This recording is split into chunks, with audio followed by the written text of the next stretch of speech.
$900 for a PlayStation 5 Pro, $650 for the standard disc edition, and $600 for the digital edition. AI data centers are hoarding all the memory chips. Sony hit the market with an April 2026 price hike that completely shatters the baseline expectation of consumer electronics. Buying a home gaming console right now literally feels like standing at a retail counter and getting outbid for a plastic toy by a trillion-dollar data corporation. You walk into a store looking for a system, and you are financially competing against global tech conglomerates for the exact same silicon.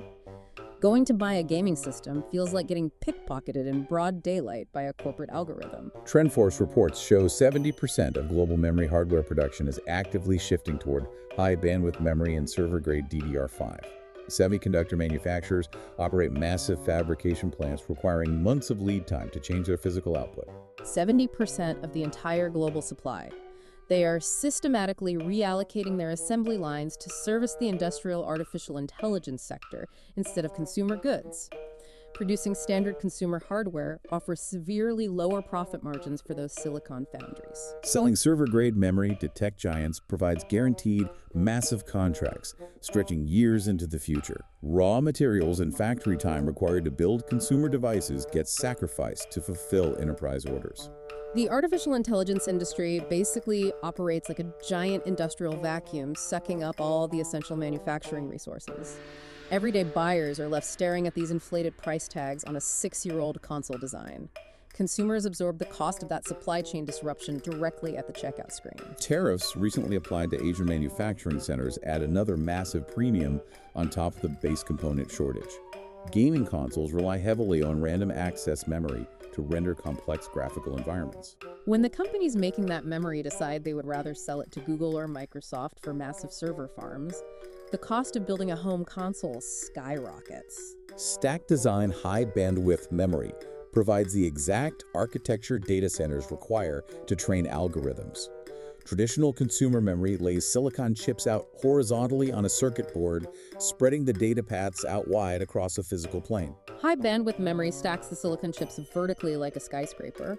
Engineers punch microscopic holes straight down through the stack to connect them with copper wiring. Bypassing the horizontal spread allows immense amounts of information to dump directly into the processing unit instantly without taking up a massive physical footprint inside a server rack. Getting priced out of a $900 console forces players to search for cheaper alternatives just to stay current with modern software releases. People are turning in massive numbers to the PlayStation Portal. Sony priced the device at $250 at retail. They positioned an 8-inch LCD screen horizontally between two classic controller halves. You hold it in your hands and it feels like a heavy, premium piece of dedicated gaming hardware. They included the premium adjustable triggers and the advanced haptic feedback systems found on the standard gamepads. The early launch period, though, resulted in severe technical failures for early adopters. System architecture initially required the remote player to communicate over a local home network with a physical PlayStation 5 running in another room. The Portal depended entirely on the stability of a standard household wireless router. Consumer-grade networking equipment provided by internet service providers basically implodes when trying to handle continuous, uncompressed video streaming alongside standard household traffic. You buy a mass-market toy, take it out of the box, and suddenly you have to log into your router administration panel. You have to become a part-time IT technician just to make it function. Owners executed extreme physical network modifications to establish a basic connection. Typing your router's IP address into a web browser, navigating an archaic software menu, and manually splitting the wireless signal into separate 2.4 GHz and 5 GHz bands became mandatory. Pushing every other smart device in your house to the slower band was the only way to dedicate the faster 5 GHz frequency exclusively to the Portal. Spending $250 on a portable screen that demands rewiring an entire house destroys the core promise of casual pick-up-and-play entertainment. Radio frequencies behave differently based on their wavelength. The 2.4 GHz band uses longer waves that punch through drywall and wooden doors easily. It carries a very small amount of data. It suffers from massive interference because microwaves and Bluetooth speakers operate on the exact same frequency. Sending data over the 5 GHz band utilizes shorter, tighter waves carrying massive amounts of high-speed information. Those shorter waves lose their signal strength the second they hit a physical obstacle like a kitchen appliance or a closed door. If that wireless configuration failed, the final desperate measure involved running a physical Ethernet cable directly from your router into the back of the PlayStation 5. Running a physical Ethernet cord bypasses the wireless interference, ruining local video streaming on the console side. The data travels directly from the internal hardware to the router without packet loss, leaving only the final jump to the handheld device reliant on a volatile wireless signal. You have people literally running 50-foot yellow cables down their hallways, taping them to the baseboards, just so they can play a handheld device in their bedroom without the screen freezing. A perfectly optimized router setup still suffered from uncontrollable environmental variables. Video feeds degraded into pixelated blocks during intense, fast-moving gameplay sequences. The device frequently lost communication with the base console entirely, throwing users back to a black error screen. The bandwidth required to maintain 60 frames per second of high-definition video overwhelmed the processing chips inside basic networking hardware. Sony realized they had a massive disaster on their hands, with thousands of frustrated users returning the hardware. Pushing the November 2025 software update brought native cloud streaming to the device, breaking the hard dependency on local household routers and physical consoles. You purchase a PlayStation Plus premium subscription for $160 a year. That specific payment tier grants direct streaming access to a rotating catalog of over 600 titles.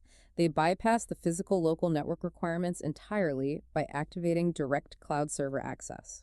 Storing the game code on remote servers changes the processing burden completely. Sony installs customized PlayStation motherboard hardware into massive server blades housed in data centers across the country. Those remote servers render the three-dimensional polygons, calculate the physics logic, and process the artificial intelligence of the in-game enemies. Compressing that final visual output into a heavily optimized video feed allows the server to transmit it over fiber optic lines to the user's internet modem. It is wild when you sit back and look at the actual function of this hardware in your hands.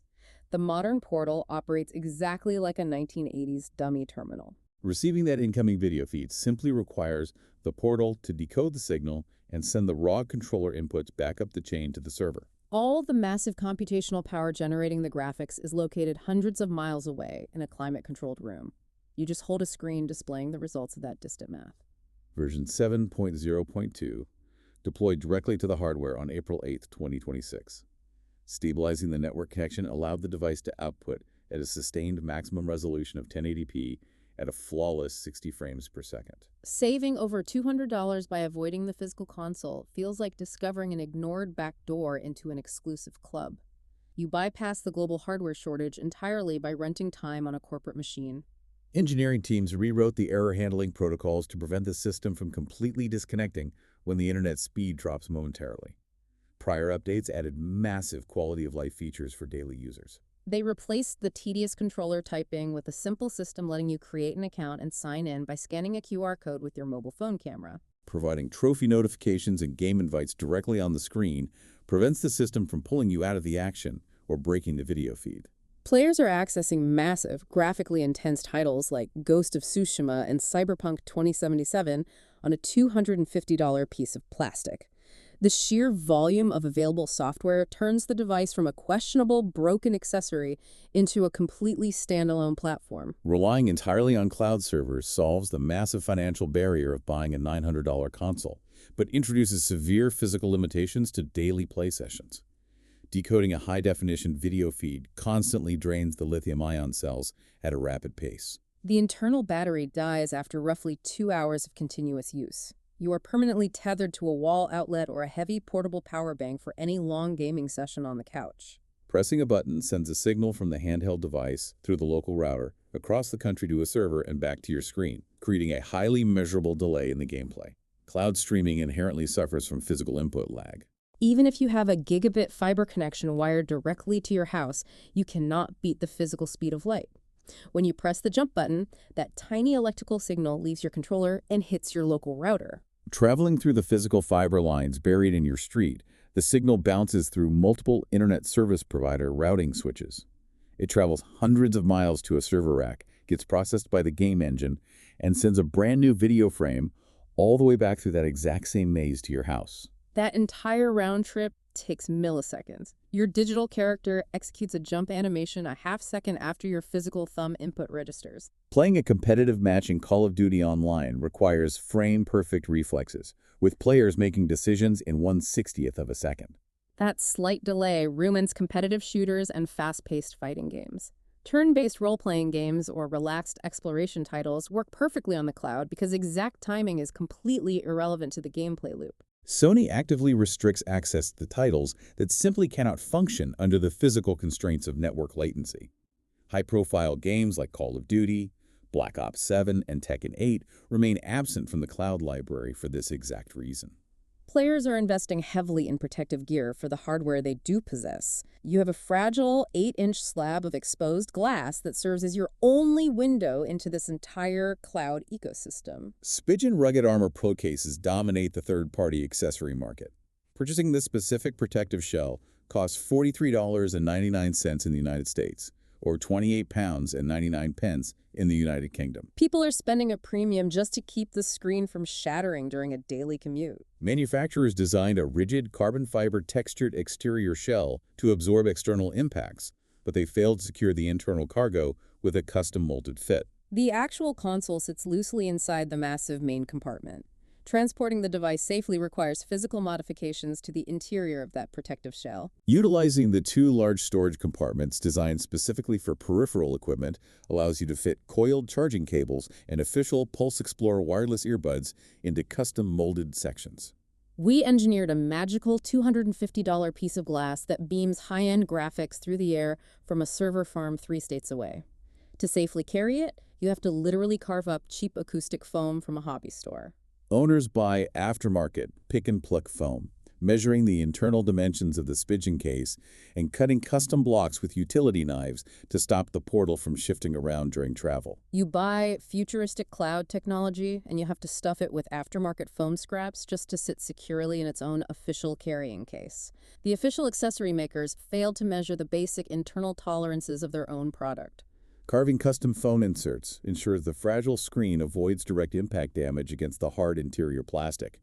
A handheld device reliant entirely on a single visual display becomes instantly useless if that glass shatters. Protecting the visual interface remains the only physical maintenance the hardware requires, given the complete lack of internal processing chips or moving cooling fans. Avoiding global hardware shortages by shifting the processing burden to cloud streaming and subscription services solves an immediate financial problem for the consumer. The tech industry is forcing a massive transition away from local hardware ownership entirely. You gain instant access to a massive, rotating library of software without absorbing the inflated cost of physical memory chips. Relying completely on cloud streaming means giving up the concept of physical ownership entirely. Shutting down those remote servers for maintenance or failing a credit card payment for that premium subscription causes your entire game library to vanish into thin air. You own nothing but an empty piece of plastic and glass that requires homemade foam inserts just to survive a trip in a backpack. Decide if renting access to your entertainment is worth saving that initial hardware cost.